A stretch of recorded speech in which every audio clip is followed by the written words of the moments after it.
Hi friends, today we'll discuss about carbon dating technique, which is very important.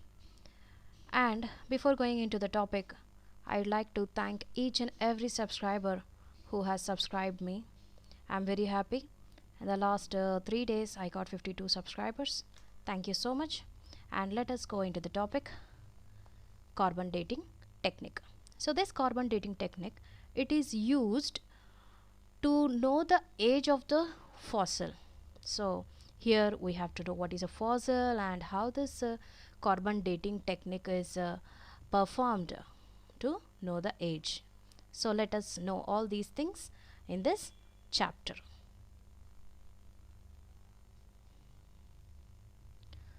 What do you learn here?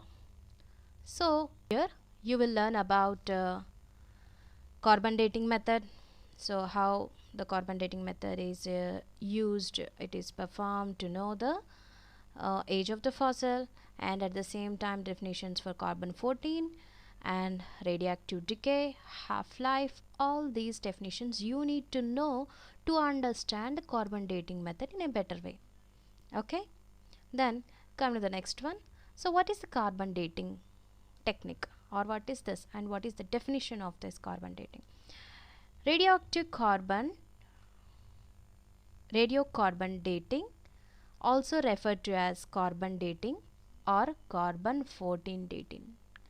Okay, so this carbon dating, it is also known as radiocarbon dating or carbon dating or carbon 14 dating.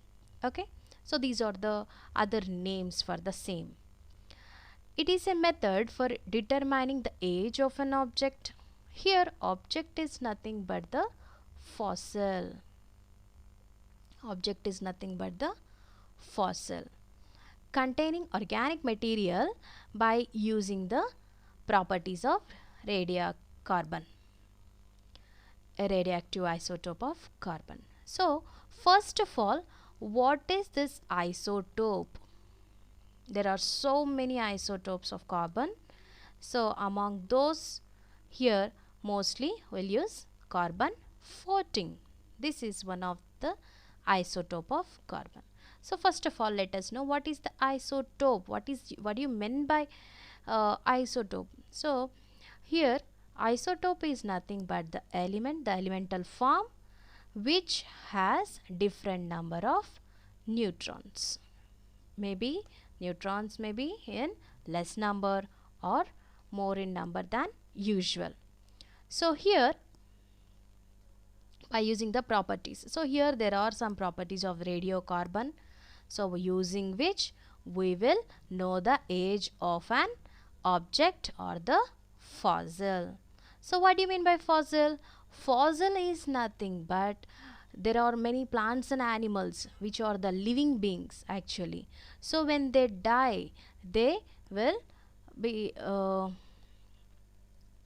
sink into the earth, they'll buried in the earth, layers of the earth.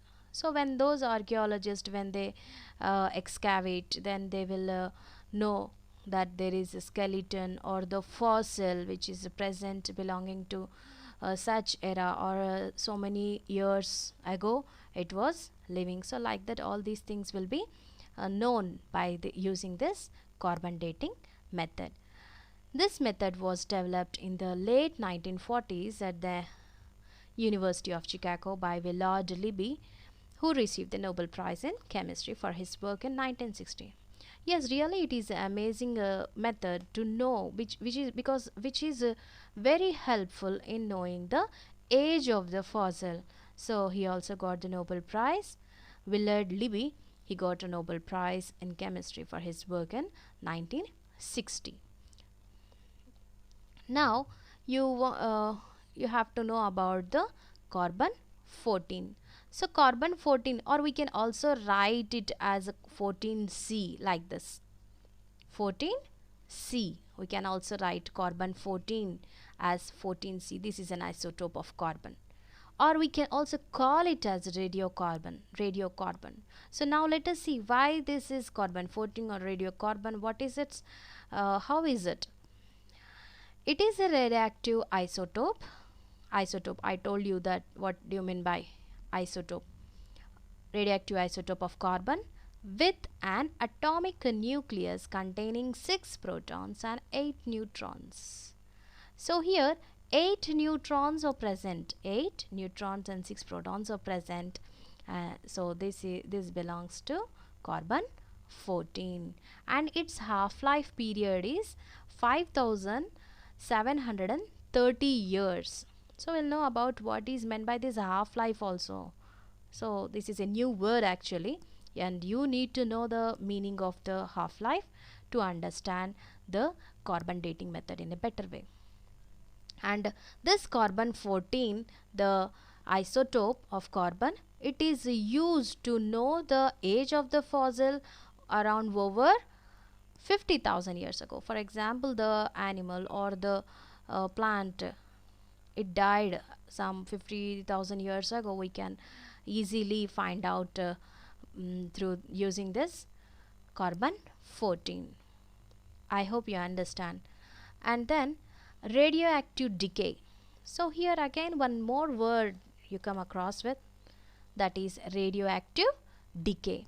So this radioactive decay, it is nothing but the process by which the unstable atomic nucleus loses energy by radiation. So here the unstable, because here this isotope, it has an unstable atomic nucleus. If it is stable, it will not lose any energy, and it will be like that only. But as it is unstable, it contains unstable nucleus, it loses energy by radiations. Okay, so that is known as radioactive decay. So what do you mean by radioactive? Radioactive is the material containing unstable nuclei is considered as radioactive. So radioactive, it is that element or that material which contains unstable nucleus. So whatever the element may be, if it contains unstable nucleus, then it is known as radioactive element. And the process in which that unstable atomic nucleus loses its energy by radiation, then it is known as radioactive decay. And here carbon 14, it is also written as a 14C, and it contains 6 protons and 8 neutrons. So let us know about this half-life period and some other things in the next slide. Half-life. The symbol of half-life is T half. So small letter t you have to write, and half like this you have to represent this half-life. Half-life is the time required for the quantity to reduce to half of its initial value. So whatever the carbon element present, so to decrease the time taken to decrease to or to reduce to its half from its initial value, it is known as half-life. That is the half-life period of that element. I told you that the half-life period of the C14 or 14C is 5730 years. It means it will take some 5730 years for 14C to reduce to its half. Okay, then the term is commonly used in nuclear physics to describe how quickly unstable atoms undergo or how long stable atoms survive radioactive decay. So this term, the term half-life, okay, this term half-life, it is used in nuclear physics, so which describe how unstable atoms or unstable nucleus of those atoms undergo changes. Okay, how the energy decreases, like that. All these things you will learn in nuclear physics. As in biology, you got a topic called carbon dating method, and to know the age of the fossils, I took this topic to explain. And at the same time, few of the subscribers, they asked me to explain this